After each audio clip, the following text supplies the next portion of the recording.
Good afternoon, and thank you for joining me for the NEH Summer Stipends Application Strategies webinar. My name is Landy Watley, and I'm a program officer here in the Division of Research. And today, our sole purpose will be to help you learn how to write a stronger application, to help you develop strategies for writing a stronger application. And while today we will be focusing on the summer stipends programs, the tips that I give you can be used across our programs for various different funding opportunities. Closed captioning is available for this webinar, as well as transcription. There will be transcription on the recording. So again, thank you for attending, and we hope that you leave here today with more confidence and better strategies for developing your application in the future. So here's the agenda for this session. I'll give you a brief overview of the Summer Stipends program, including the process, the application format, and offer you a number of tips for writing a good application. I will also tell you a little bit about the guidelines for the program, as well as the review criteria, the components that you will need to put together your application package, and of course, some tips for making sure that you can submit the strongest application possible. So, the Summer Stipends program supports individual scholars pursuing advanced research in the humanities. These awards are for $6,000 for 2 months, usually, but not necessarily in the summer. We support projects at any stage of development, but many of our grantees are either at the beginning of a project, where they're sort of just laying the foundation for their research, or at the end where they are finishing their writings. Again, although most of our applicants are at the beginning or the ending stages of their projects, we support projects at any stage of development. Also, the Summer Stipends program supports projects that are of value to the humanities, scholars, general audiences, or both. I like to emphasize the point that your project does not have to benefit both audiences, as in it does not have to benefit humanity scholars and general audiences. However, your project must have at least a scholarly significance.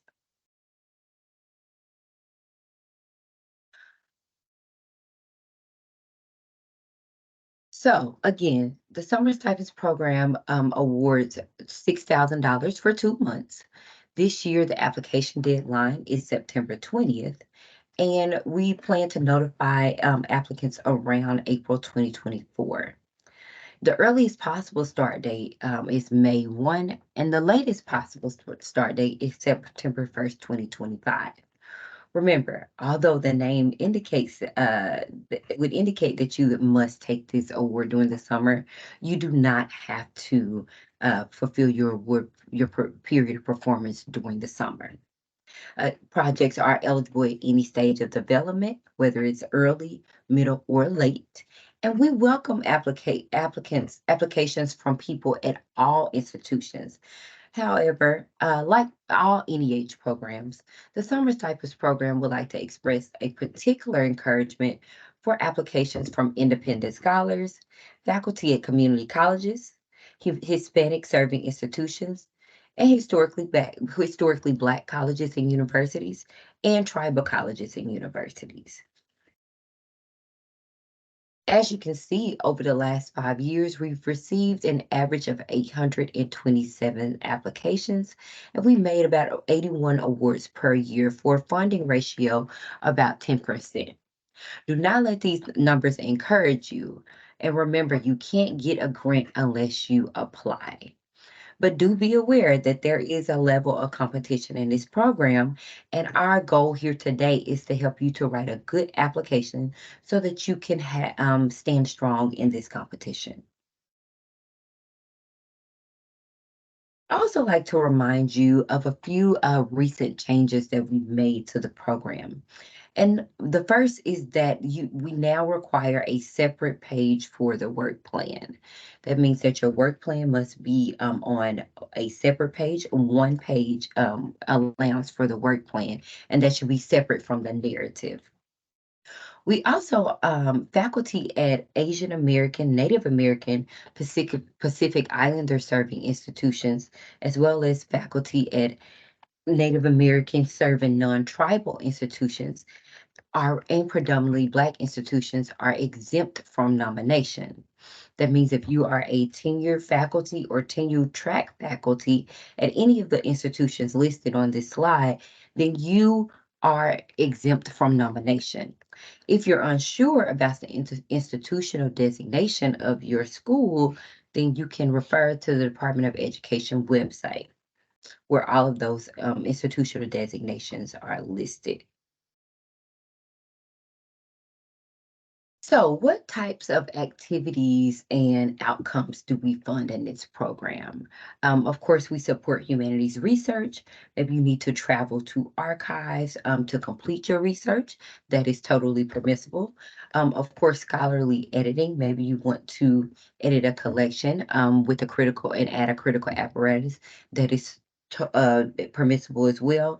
And of course, writing and revision. Maybe you're in those late stages or middle stages where where you've completed your research and you need to focus on writing and revision. That's also permissible. As far as products, we look for monographs. We support monographs, books as well as ebooks, articles, peer-reviewed articles, translations, and editions with a critical apparatus. And we also support other types of interpretive tools. Here are just a few of the projects that we have supported in the past couple of years. And although these are all books, remember, you do not have to be writing a book to apply for funding in this program. So, a question that we get a lot is what are the humanities? And here at NEH, we take a broad approach to the humanities. On this slide, you will see a list of disciplines. However, even if your research does not fit squarely into one of these disciplines, you may be eligible. We want you to think about your research methods. And even if you are in the social sciences or are in the sciences, but you are employing you are employing humanistic research methods, you may be eligible for support. So again, don't count yourself out because your project may not fall squarely into literature or language or history, or if it's or if your project is heavily interdisciplinary, that may be okay. Again, focus on your methods. Ask yourself how are you exploring the questions that you put forward in your research, and that may tell you more about whether or not you're eligible than just a disciplinary focus. So, who should apply? Again, we support research from scholars in all disciplines that employ humanistic research methods. And although we support applications from people at all institutions, we encourage submissions from independent scholars, junior scholars, faculty and minority serving institutions, and community colleges. So eligibility is very important because we don't want you to submit an application to a program to where you are not eligible for funding. So number one, you must be a U.S. citizen, whether you reside in or outside of the United States. You must be a U.S. citizen. Foreign nationals who have lived in the United States or its jurisdictions for at least 3 years prior to the deadline are also eligible. You do not have to have an advanced degree or an institutional affiliation. Remember, we encourage applications from independent scholars. Even though you do not have to have an advanced degree, you may not be currently enrolled in a degree program unless you have satisfied all of your degree requirements and you are waiting on conferral. And in that case, we'll ask you for some additional documentation affirming your status.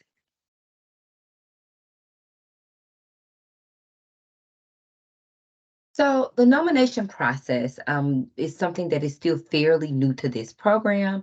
And as I mentioned earlier, we've recently made some changes requiring nominations. But tenure track and tenure faculty must be nominated by their institution. All institutions can nominate up to two people per year, and this is an process that is ran independently by each institution. So, meaning we do not oversee the nomination process. We allow institutions to run their own process. And the reason why we do this is because we want to encourage collaboration on the local level, as well as encourage you all to get to know your the grant officials on your campus. We also hope that this nomination process will help us to make more targeted awards and support. Again, there are some exceptions to the nomination process. If you are an adjunct faculty or a non-tenure track faculty, even if you are a non-tenure track faculty or adjunct faculty at a institution that is not designated as one of the institutions that we exempt from nominations, such as the ones listed at the bottom of this slide, you are still exempt if you are a non-tenure track faculty at one of these institutions. If you are staff, you are exempt. Community college, as well as retired and independent scholars, are also exempt from nomination. So, again, if you are unsure about your institutional designation, please refer to the Department of Education website.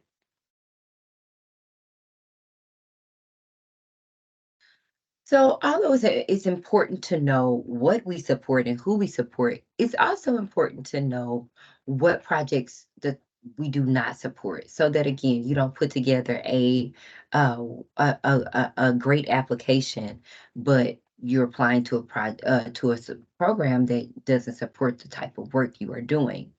So again, let's pay attention to the types of projects that are prohibited in this program, which include creative writing or in creative nonfiction, or the creation of performance art in general. And at NEH, we have a pretty cut and dry definition of tenure. If you have been out of school, meaning if it has been 7 or more years since you have graduated, you are considered a senior faculty. If it has been 7 years or less since you graduated, you are considered a junior faculty. So again, 7 years or more since graduation, you are considered a senior faculty. 7 years or less since graduation, you are considered junior faculty. We also cannot support projects that promote or advocate for a political, religious, or ideological point of view. The development of textbooks or any type of curriculum development, we also cannot support in this program. Projects that are solely based in empirical social science research, we cannot support in this program. We also do not support research for dissertations or theses in this program. Again, refer to the NOFO, which is the Notice of Funding Opportunity, which is the formal name for the application guidelines. All of these things, a full list of our funding restrictions can be found on the NOFO.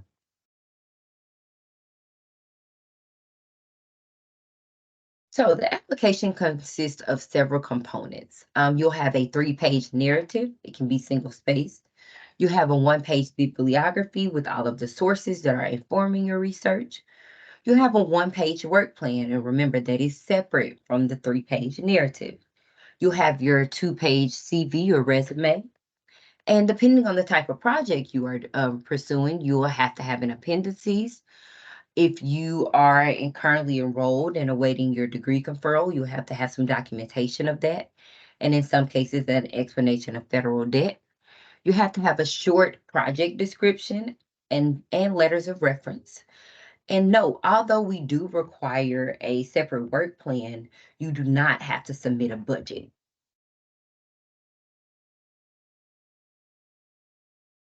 So the narrative is composed of 3 pages and a couple of different components.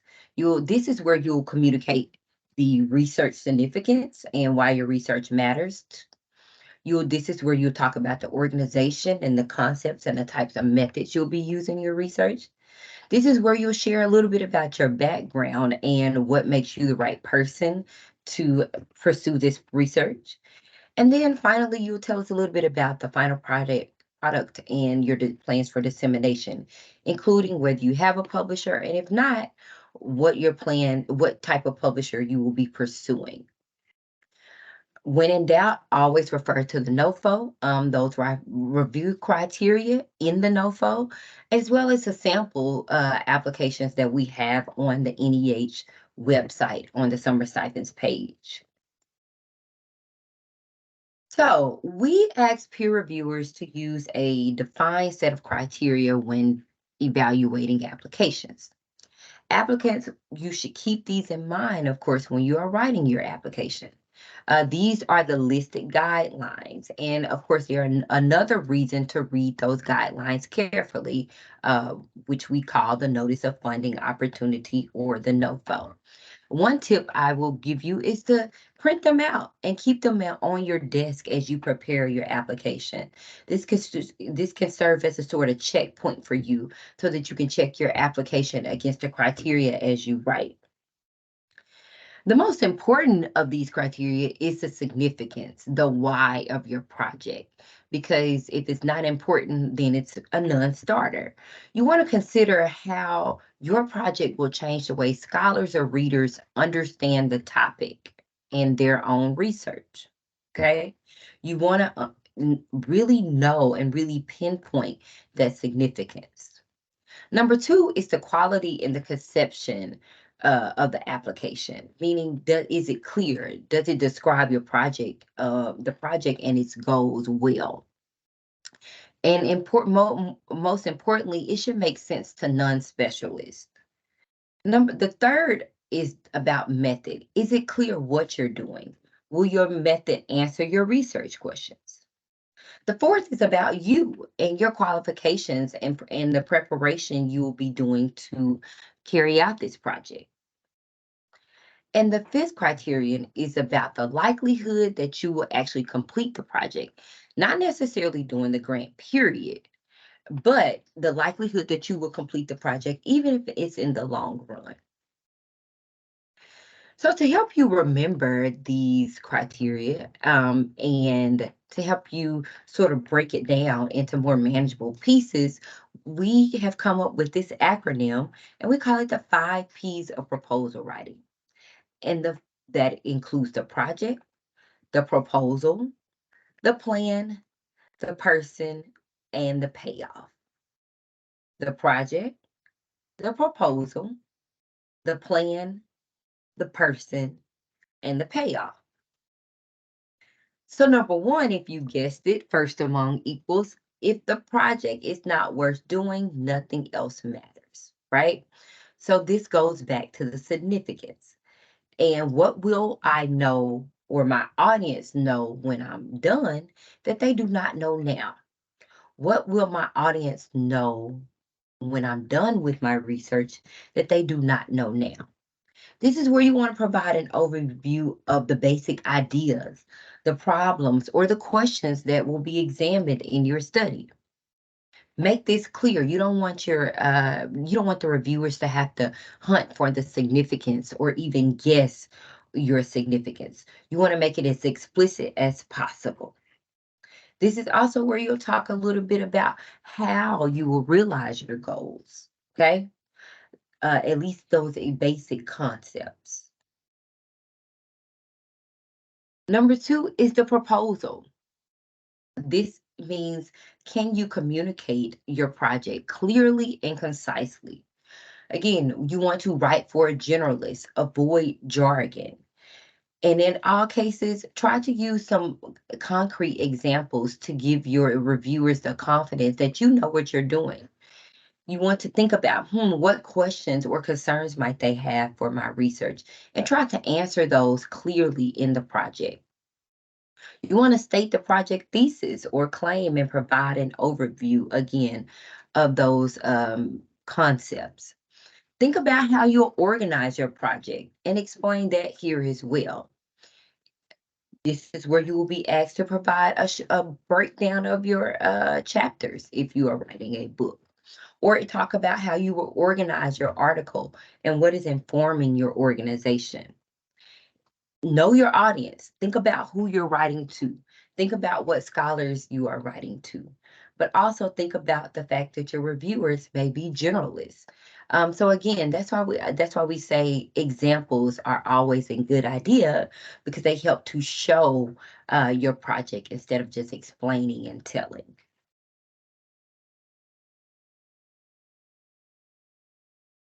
The plan. This is important because this is where you will talk about how you will use the money. So you want to give it a little background about your project. What have you done already? Have you done most of your research? Have you written 3 of the 5 chapters? Have you visited XYZ archives and you need to visit ABC? Tell us a little bit about, give us some background of the project. And then you want to give an overview of where the project will be when you start the award period. Okay. If you have written 3 out of the 5 chapters and you will write an additional fourth chapter, finish the 4th chapter before the award period, say that. Say that you will have 4 chapters written and you will write, excuse me, the remaining 2 during the award period. Okay, you want to give some background. You also, again, want to say what you will do during the award period. Details are extremely important here. Dates, locations, activities. What will you be doing? When will you be doing? What exactly will be doing? What exactly will you be doing? It's not enough to just say you'll go to the archives because reviewers will want to know what you are looking for in the archives when you go. We know that archival work can be a little precarious, so we understand that you may not find exactly what you set out to find. But reviewers will at least want to know, and we need to know what you plan on looking for. Use a timeline to share these details of your activities and locations. Even if you use a paragraph form, excuse me, you may use paragraph form, or you can use a chart to lay out your timeline. That the formatting is up to you, but you at least need to share your dates, locations, activities, and as much detail as possible. We understand that this is a short award period. We understand it's 2 months, but break that down. Break those 2 months down. Will you research for 2 weeks and write for 2 weeks? If so, what will you research? Where will you research? What do you hope to accomplish? When you're writing, what will you write? Will you write 4 and 5, chapters 4 and 5, chapters 1 and 2? Again, just be specific. I think that's the main takeaway here. Be specific as possible in the details, and always remember you have to show how you will use the money that you are asking for. So you have the project, which is the significance. You have the proposal, which is how you communicate the significance in the application itself, meaning can you clearly lay out what you will be doing? And then you have the plan, which is how you will spend your time, how you will use the money you are asking for. And then we have the person, which is you. And just like the project and the significance is not the time to bury or bury the headline, this is not the time to bury your accomplishments. Be clear and be clear and be proud of what you've done to prepare yourself for this moment. Okay. How has your background and the work you've done in the past prepared you for this project? If you're pivoting to a new field, talk about what you've done to prepare yourself to pivot. Again, this is not the time to bury the headline. This is the time to make the case for yourself. If the proposal is in earlier and the significance is making the case for the project, now you're making the case for why you should be the one to research this project, to write this project, to carry this out. Did you write a dissertation on this project, on this topic? Great. Is this a revision? Great. However, you must show how this new project, okay, is different from your dissertation, okay? Um, the fact that you wrote the dissertation certainly speaks to your abilities, though, right? Although you need to show how you're expanding on that, that experience certainly speaks to your abilities, so you can talk about that here.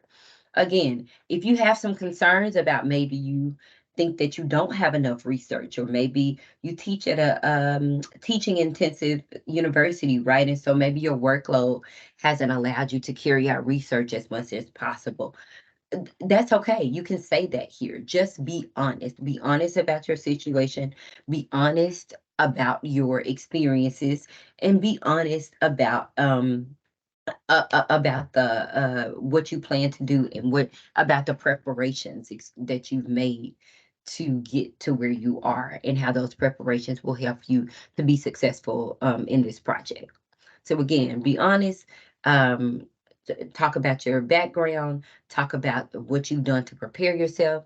If you are doing any type of translation or a project that requires some language competencies, you want to talk about that here as well. Okay. So any and everything that is relevant to this project, and that speaks to your abilities to carry out this project successfully, that's what you want to talk about here. And remember, you also have letter writers, and your letter writers should absolutely speak to your qualifications as an interpreter of the humanities. That's why it's important to pick people who can do two things: speak to who you are and speak to what you're doing, your project, right? So people that can particularly speak to that significance of the project, and the significance of your background to the project, right? So make sure that when you're considering who to ask, that these people can at least do those two things for you, because they can help fill in some of those gaps. And if not fill in gaps, they can reinforce what you're saying about yourself. And lastly is the payoff. And this is where you want to describe the intended audience and the intended results of the project. Okay. If relevant, you'll want to explain how the results will be disseminated and why these means are appropriate to the subject matter and the audience. While a publication contract is not required, you want to describe any expressions of interest for publishers, if you have any. And if not, just tell us who you would like to publish with and why that person makes sense. For instance, if you are thinking of a particular publisher because they've published works like yours in the past, that makes sense, right? So again, even if you don't have a publisher, it's not required. It is okay. Just tell us who you would like to publish with, or the types of publishers you have in mind. This is the time to talk about your audience. Talk about the scholarly audiences, or audiences that your project will speak to or will benefit. If it will benefit general audiences, this is the time to talk about that. Again, this is where you talk about that contribution, where you reinforce that contribution a little, because you can talk about your audiences, the audience, and the intended results of your project.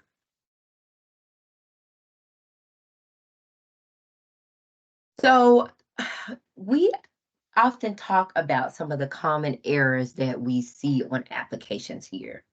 And one thing that my colleagues always say is that they see a lot of applications from applicants that have not read the guidelines. That it's clear that they have not read the NOFO, because they don't understand what we do, or they don't understand what we don't fund, or what applications should include. Too often we get generic applications as opposed to ones that are clearly written for NEH programs. And the biggest flaw in unsuccessful applications is not making the case for the project's significance. or applicants will imply the significance instead of stating it explicitly. Applicants need to show readers why the work will be important. If the reviewers want to see that you have an argument and that you are engaging current literature on the topic. Other applications will argue for the project's significance by noting a gap in the scholarship. That's not enough. You need to tell us the payoff of filling that gap. Just because there's a gap, it doesn't mean we can't automatically assume that it needs to be filled. You need to show us what we will gain, what scholars will gain, what your readers will gain, what your audiences will gain, right? By you filling that gap. Okay. Tell us the payoff of filling the gap. How will it change the audience's understanding of the topic? We also see a lot of applications that omit the discussion of their methodology. We do want to know your argument and why is it important, but we also need to see how you are going to make that argument. Again, that's where those examples come in discussing your method, especially particularly if you know you're working with dense theoretical terms or a theoretical framework that may be dense or difficult to understand. Examples can serve you very well in those circumstances. But again, in all circumstances, examples can help you to communicate your topic as well as to show your methodology and show how you will address the argument, how you will make your argument. If you're working with case studies, identify those as a part of your method. Perhaps include something that you've already discovered in your research. Okay. Another big mistake that applicants make is forgetting to include a work plan or have a vague work plan. Remember, details are important. Remember, timelines are important.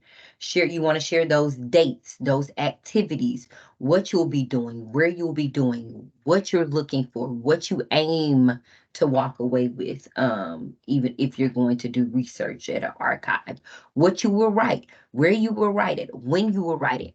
Again, make it clear what you are going to do during the grant period and how it will contribute to the project's goals. Another important tip about archival work: if you're doing archival work, show that you know what you're doing, what you'll be looking for, and that you will be able to access it. Okay, show what you'll be able to looking for, and that you will be able to access it. Have you already made some connections at that archive? Have you spoken with people? Say that.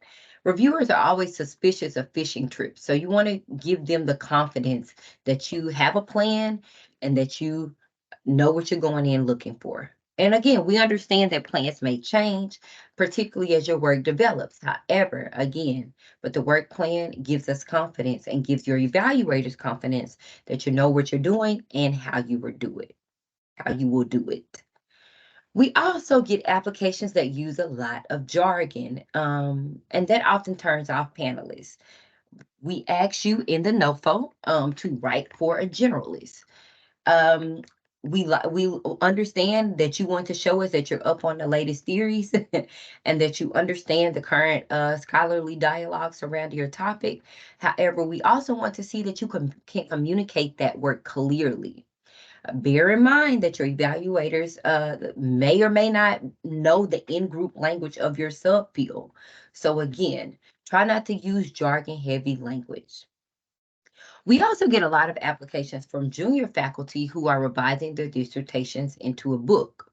However, those applications don't clearly communicate how the book will move beyond the dissertation. You want to tell us what you're adding and how it will be different. Make that clear. How it would change the project and the outcomes and the impact and intervention of the project. We also sometimes get reference letters that aren't useful. In this case, they are unfamiliar with the project or spend too much time talking about an applicant's previous work. You want to make sure that they, again, know who you are and what makes you the person to carry out this research.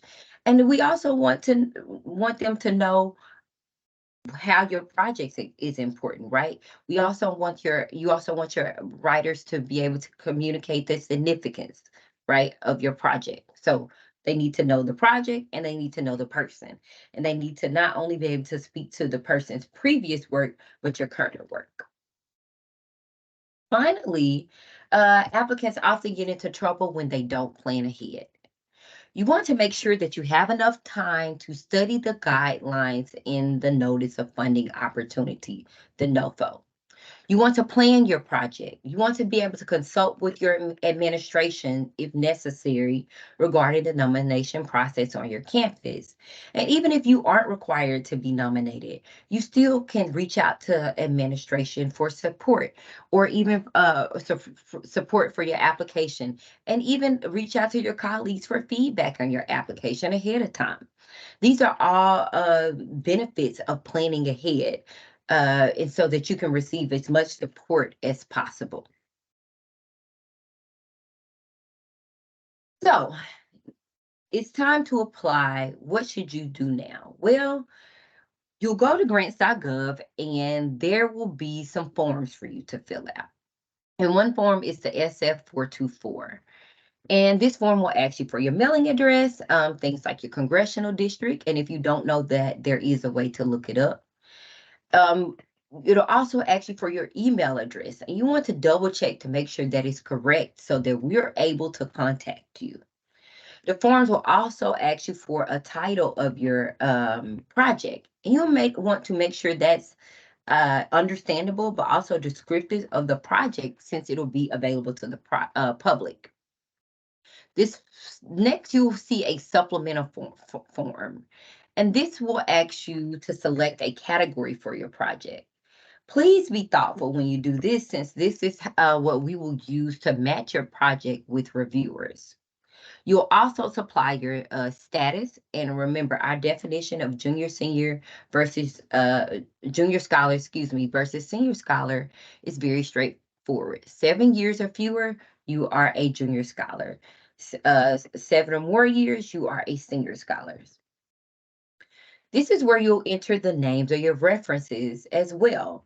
The form will ask you for email addresses. We understand that people may have multiple email addresses. However, you will only need to enter one, because if not, the system will reject it. Um, if necessary, this is where you will supply the name of your nominating official. If you do not know who that is, or you do not know how to find out on your campus, please reach out to us and we can help you by telling you the last person that we have on file. And then, of course, you will also need your application, which is your narrative, your bibliography, your CV, your work plan, and appendices if necessary. So, submitting your application. Again, start early, start early, start early. Even start early with registering for grants.gov, because you will have to create an individual application profile, and an account.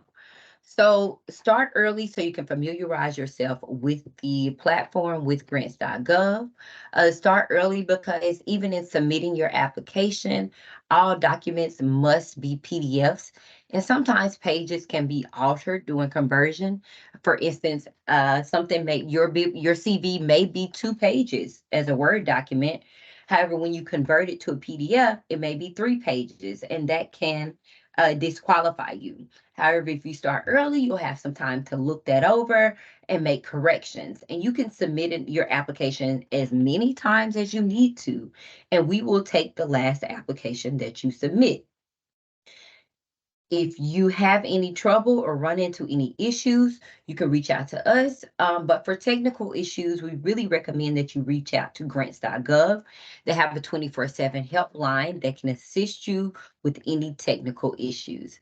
And again, this is why it's important to start early, because with that, you can have time to double check your application or address any technical problems that may arise. So before we close out, I'd just like to go over a couple of frequently asked questions that we get. Are dissertation revisions eligible? Yes. Dissertation revisions are welcome in this program. However, you must show how the current project moves beyond the dissertation project. Be specific, explicitly stated, be clear. Can I apply with a collaborative project? Yes, we welcome collaborative projects. However, both collaborators must submit an application. You can find out more information about the guidelines surrounding collaborative projects on the NOFO. What are the humanities? The humanities, again, we had that slide earlier that listed the disciplines, and that is great. So you can refer to that. That is a great tool for you to refer to. However, also remember to concentrate and focus on your methods. If you are using humanistic methods, no matter what your discipline is, you may be eligible. If you have questions about that, again, feel free to reach out.